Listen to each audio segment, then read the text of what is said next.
Olá, vestibulando. Tudo bem? Na aula de hoje, nós vamos trabalhar o sistema feudal e a chamada crise do feudalismo, a Baixa Idade Média. Preste atenção nessa gravura, retratando o cotidiano medieval. Uma sociedade que vai ter como atividade econômica principal a agricultura. Uma agricultura autossuficiente, quer dizer, voltada para o consumo e com trocas naturais. Entenda que por trocas naturais não estamos aqui eliminando as trocas monetárias. As trocas monetárias existiram, mas de pouca circulação, apenas para o comércio a longa distância. Por exemplo, para conseguir o sal, ou a pimenta, ou o cravo. Mas localmente, internamente, as trocas no sistema feudal serão naturais, produto por produto. O poder político na sociedade feudal será um poder descentralizado, fragmentado. Isso porque a posse da terra é que dá o poder político ao seu proprietário. Preste atenção neste quadro. Feudalismo, economia agrária autossuficiente, com trocas naturais, poder político descentralizado, uma sociedade estamental e o trabalho servil. Sociedade estamental, o que vem a ser isso? É uma sociedade dividida em grupos, em camadas, em estados, estamentos. E cada grupo, cada estamento, possui seus privilégios ou não. Para melhor visualização, preste atenção neste quadro. Aí está, primeiro estado, formado pelo clero, segundo estado, composto pela nobreza, terceiro estado, formado pelos trabalhadores.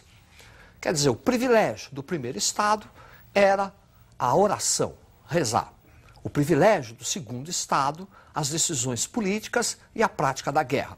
E cabia ao terceiro estado sustentar o primeiro e o segundo. Dentro dessa sociedade estamental vão se estabelecer inter-relações. Relações entre os senhores feudais, relações entre a nobreza, feudo-vassálicas, e inter-relação da nobreza com o terceiro estado, o chamado trabalho servil. Pelas relações feudo-vassálicas, nós vamos analisar melhor observando este quadro. A terra é o benefício. Aquele que faz a doação do benefício chama-se suzerano. Aquele que recebe o benefício chama-se vassalo. Lembre-se, a posse da terra dá o poder político.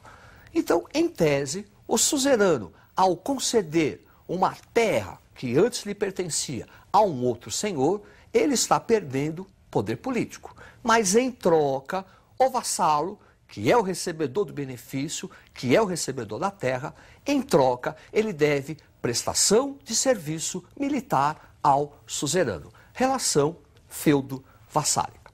A outra inter-relação está relacionada à servidão.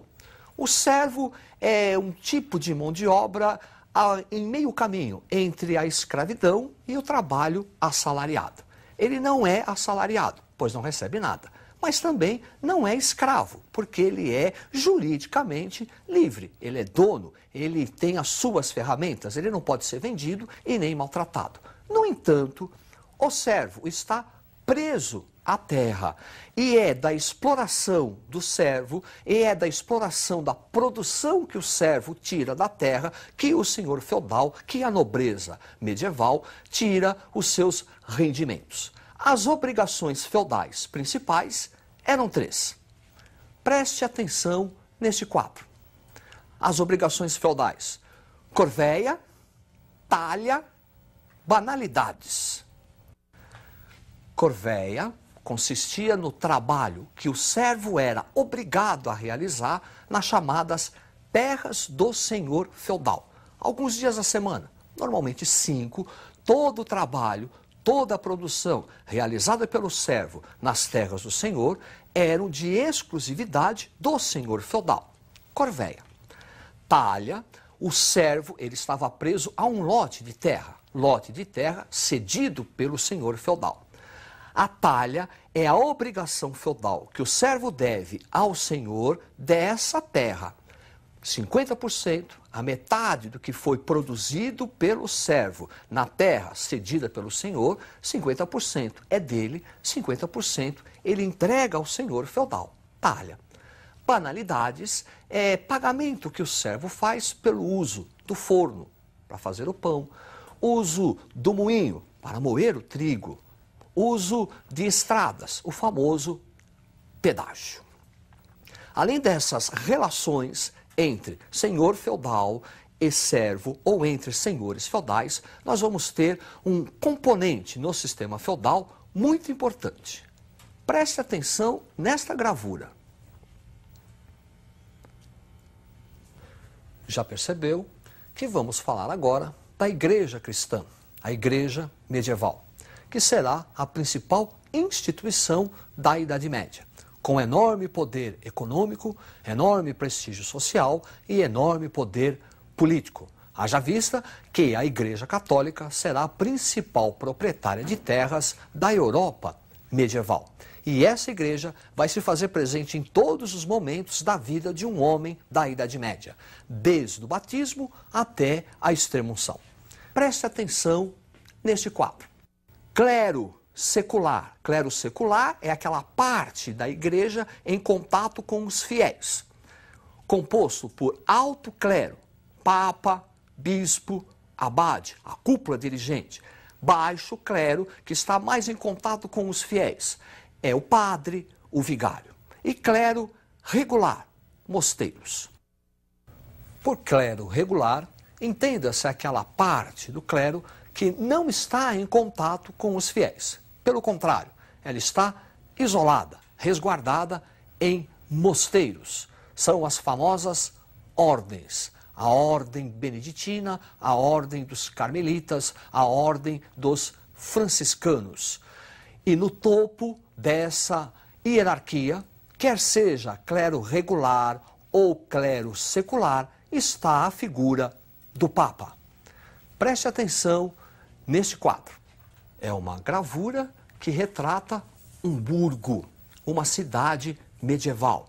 Essas cidades medievais começam a ter uma enorme importância a partir do século XI. O século XI é um século importante para o desenvolvimento da Idade Média. Marca o início da chamada crise do sistema feudal. No primeiro momento, século XI é o século do crescimento populacional, por vários motivos. Primeiro, porque o homem passa a tratar a terra de uma maneira diferente. Ele vai usar um sistema novo de atrelar o animal, ele vai desenvolver a charrua e isso provoca um enorme aumento na produtividade agrícola, contribuindo para o crescimento populacional. As invasões de povos que vinham fora da Europa cessou, contribuindo também para o crescimento populacional. Preste atenção neste quadro. Baixa Idade Média, as inovações técnicas que contribuem para o crescimento populacional, as cruzadas e a reabertura do mar Mediterrâneo. As cruzadas estão também relacionadas a esse crescimento populacional. Embora a Igreja Católica tenha convocado as cruzadas para a libertação da Terra Santa, Jerusalém, que estava sob o controle dos muçulmanos desde o século VII.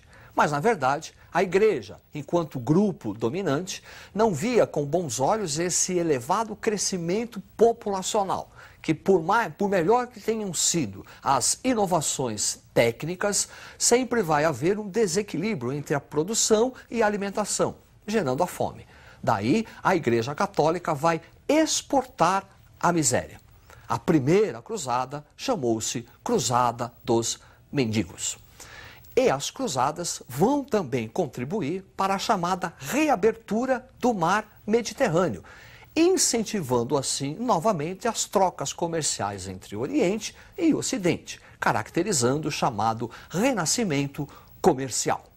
Preste atenção neste mapa. Estão as principais rotas comerciais mercantis.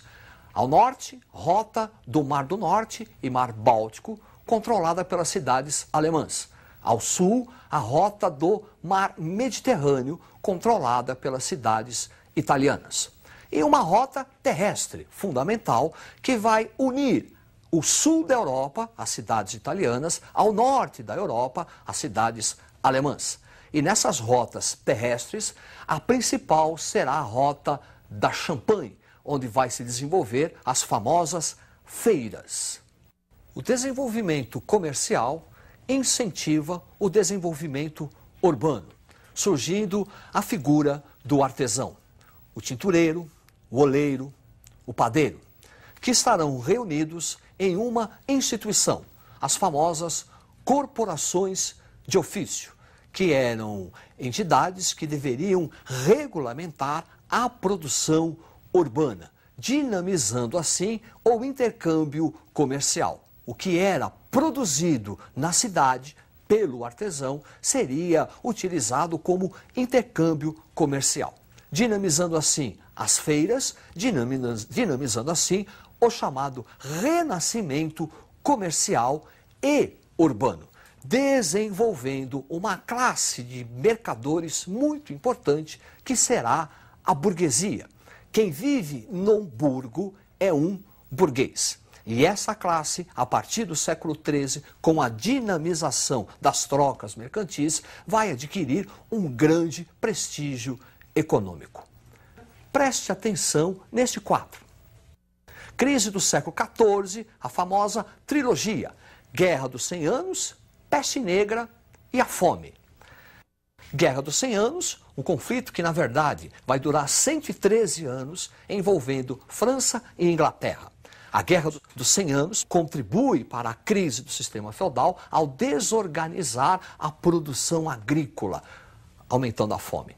E a Peste Negra, que é uma epidemia trazida pelos cruzados que, no porão do navio, eram contaminados pela pulga, que transmitia um vírus, uma doença, que vai gerar no corpo do infectado um bulbo, um sangue negro, que ao estourar prolifera por todo o corpo. A peste negra será responsável pela dizimação de 1/3 da população europeia. Então aí está a trilogia, Guerra dos 100 Anos, a peste negra e a fome, que vão contribuir para a crise final da Idade Média. Sua superação vai se dar com a expansão comercial marítima europeia.